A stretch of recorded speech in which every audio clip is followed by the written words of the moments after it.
Herkese merhaba. Bugün yine bir ürün inceleme videosuyla yine karşınızdayım. Bugünkü videomuzda SIEG X2 mini dikey freze tezgahının incelemesini, kutu açılışını ve ilk çalıştırmasını yapacağız.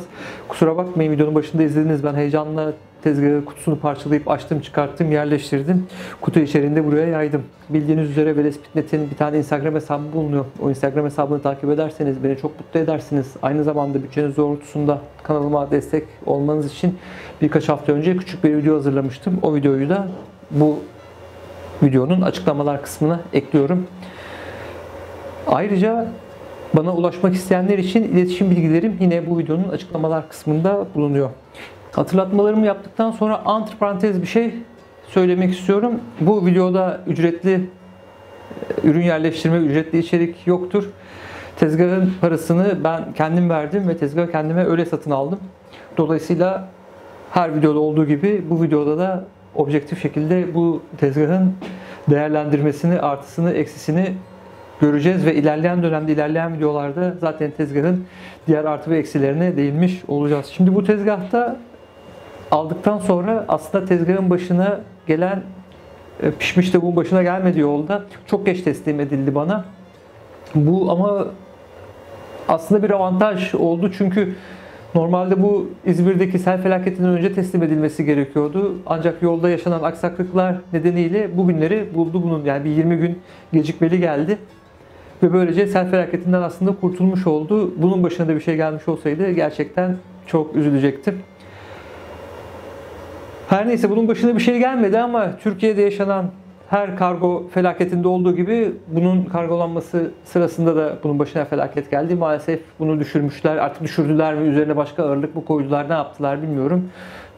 Kutusu çok kötü bir şekilde geldi. Hatta bunu geri gönderme noktasına geldim. Ben kabul etmeme noktasına geldim ama Allah'tan bir sıkıntısı yok. Şimdi bu mini freze tezgahı aslında dünyada pek çok marka adı altında X2 modeli olarak satılıyor. Hepsi birbirinin aynısı. Hepsi aynı fabrikada üretiliyor. İşte Türkiye'de SIEG var. Atıyorum Amerika'da Grizzly var. Harbor Freight var.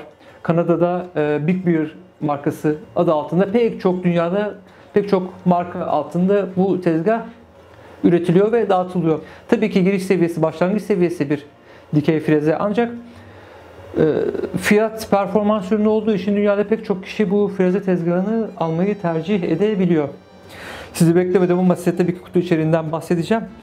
Burada gördüğünüz gibi 36'lık devasa bir anahtar çıktı. Bu tezgahın kafasının yatay eksende açı vermemize sağlıyor. Burada bir tane 45-52 yarım ay anahtar. 3 tane 8'den 17'ye kadar, 8'den 19'a kadar 2 ağızlı anahtar, bir tane kitleme pimi, işmili pimi, 2 tane 12'lik T-somun, normal somun, cıvatalar, işte mandalina anahtarı, alyan mezarlığına gidecek olan 4 tane alyan, bir tane yağdanlık,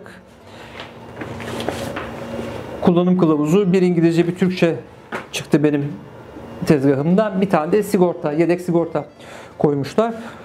Hemen ilk başta bu tezgahta en hoşuma gitmeyen yönü söyleyerek başlayacağım. Ondan sonra hemen tezgahın temizlenme ve kurulum videosuna geçeceğiz. Temizlenme ve kurulum kısmına geçeceğiz. Peşinden söyleyeyim arkadaşlar, bu tezgahtaki şu körükler maalesef olabildiğince daha iyi yapılmış. Nefret ettim onlardan. Çok kısa bir süre içerisinde ona basit bir modifiyeyle daha güzel, daha eli yüzü düzgün bir şey yapmayı planlıyorum. Şimdi gelin derseniz tezgaha yaklaşalım. Bakalım tezgahta neler varmış. Evet, tezgah masanın üzerinde. Şimdi sıra geldi tezgahın imalata hazır hale getirilmesinde, temizlenmesinde. Temizlenmesini tırnak içinde söylüyorum. Tezgahın temizlenmesi ne demek? Freze tezgahı üretilirken ve stoklanırken paslanmaması için, korozyona uğramaması için kalın bir yağ ile yağlanıyor. Bu yağların tamamen temizlenip tezgahın imalat esnasında sağına soluna kaçmış olan ince talaş parçalarının temizlenmesi, ardından yağlanması gerekiyor. Bu tip tezgahlar alıyorsanız bu en önemli adımlardan bir tanesi. Özellikle sıfır tezgah alıyorsanız bu en önemli adımlardan bir tanesi.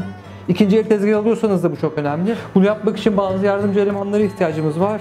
Tercihen pamuklu kumaş veya üst sübü olabilir.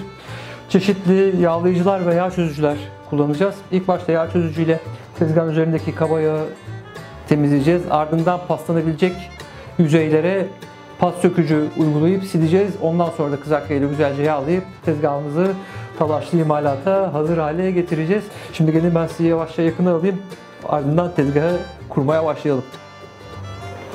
Öncelikle temizliğe tablodan başlayacağım. Ardından bu körüğü sökeceğim. Kızakların olduğu yerleri yağlayacağım. Gelin dilerseniz başlayalım. İlk başta yağ sökücüyle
tezgahın temizlenmesi bitti. Artık tezgah imalata hazır.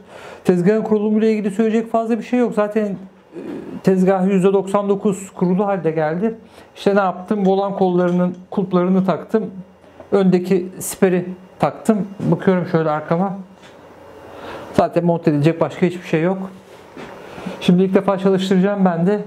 Fişini taktığım burada emniyet sivicini açıyorum ve çalıştırıyorum.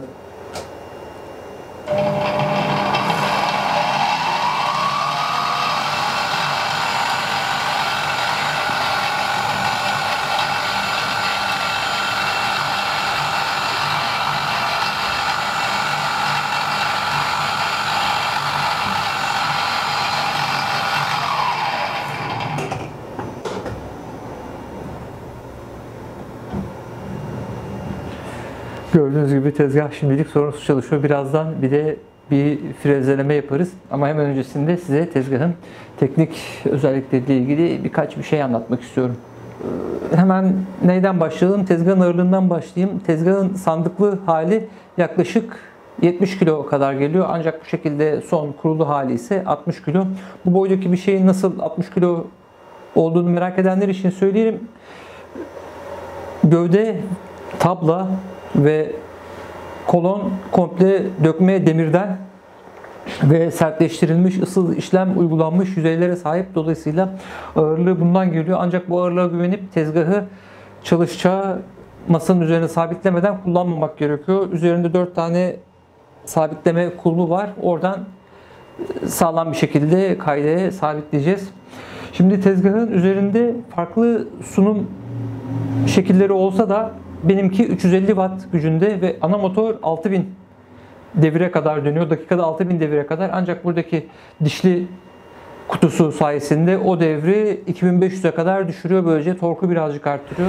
Tezgahın delme kapasitesini üretici 13 mm olarak belirlemiş. Tezgahın üzerinde Sano'nun B16 113 mandreni var. Tabii ki bu standart bir mandren. Bunu ilerleyen dönemde daha farklı pens takımlarıyla değiştireceğiz.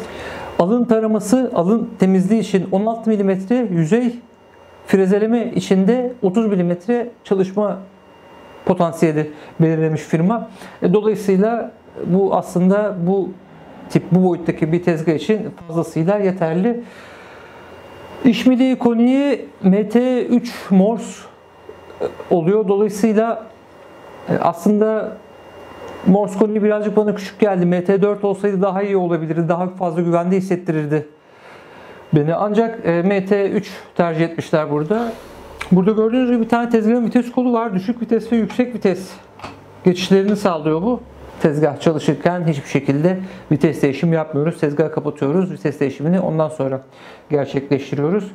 Düşük vitesteyken tezgah 0 ile 1100 devir arasında çalışırken yüksek vitese aldığımız zaman 2500 devire kadar tezgah çıkıyor. Ancak tezgahın üzerinde bir devir saati olmadığı için uygun devirde olup olmadığımızı tezgahın çıkarttığı sese göre birazcık tecrübe kazanarak öğrenmiş olacağız.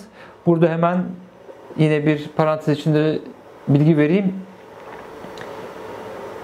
Bir devir saati modifikasyonu da bu tezgah için gelecek böylece.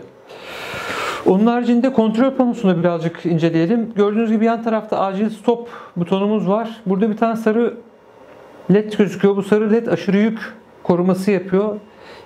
Yani freze çakısı sıkışma durumuna gelirse, devrini çok düşürmeye başlarsa sürtünmeden dolayı tezgah kendini kapatıyor. Üzerindeki dişlileri ve motoru korumak için. Dişlilerden bahsetmişken maalesef bu freze tezgahı giriş seviyesi bir freze tezgahı olduğu için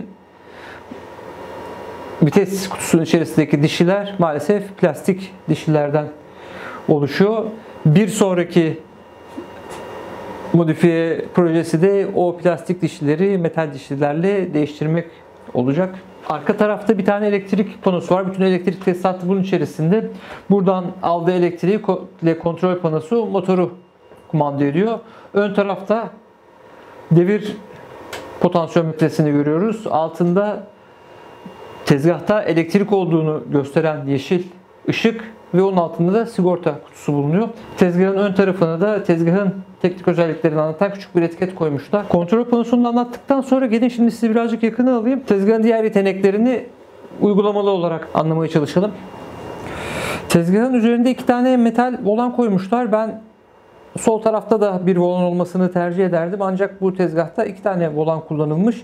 Alttaki volanlar 2 eksende 0,02 mm hassasiyette çalışırken dikey eksende tezgah 0,025 hassasiyette hareket edebiliyor. Tezgahın kafa kısmını yan taraftaki volandan kontrol edebileceğimiz gibi kaba hareketi, volanı kilitleyerek mikrometrik hareketleri öndeki hassas volandan da yapabiliyoruz. Dolayısıyla frezeleme yaparken sağdaki volanın sürekli kilitli olmasına dikkat etmemiz gerekecek. Tezgahın her bir ekseni üzerinde gördüğünüz gibi kilitleme mandalları bulunuyor. Bunlar eksenleri kilitleyerek frezeleme yaparken daha rigid çalışmasını sağlıyoruz. Gördüğünüz gibi artık eksenler hareket etmiyor. Kolon kısmının 45 derece artı ve 45 derece eksi yönde, yani toplamda 90 derece yatabildiğini gösteren bir göstergemiz var burada. Tezgahın arkasında bulunan büyük 36'lık somunu gevşeterek tezgahın kafa yatırma ayarını yapabiliyoruz. Ben şimdi bu parçayı tezgaha monte edeyim. Siz de ilk frezeleme işlemini izleyin. Ben de çok heyecanlıyım. Çok merak ediyorum. Çok çalıştırmak istiyorum bu tezgahı. Bu kutu açılışında eminim ki bahsetmeyi ihmal ettiğim birkaç konu olmuş olabilir. Bu freze tezgahı ile ilgili veya frezeleme ile ilgili merak ettiğiniz sorular varsa bu videonun yorumlar kısmından sorarsanız dilim döndüğünce size cevap vermeye çalışacağım. Söyleyecek fazla bir şey kalmadı. Yine atölyemizin yeni tezgahı hayırlı olsun. Böyle bir tezgahla çok güzel projeler yapacağız. Beni yine her zamanki gibi sabırla izlediğiniz için çok teşekkür ederim. Kanalıma abone değilseniz lütfen abone olun. Aboneyseniz de abone ol kutucuğunun yanında küçük bir tane çan resmi bulunuyor. O çan resmine tıklayarak bu kanaldan gelen bildirimleri almak istiyorum derseniz beni çok mutlu edersiniz. Bir dahaki videoya kadar şimdilik hoşça kalın. Sizi Siyek X2 ile baş başa bırakıyorum. Bir de şöyle poz verelim.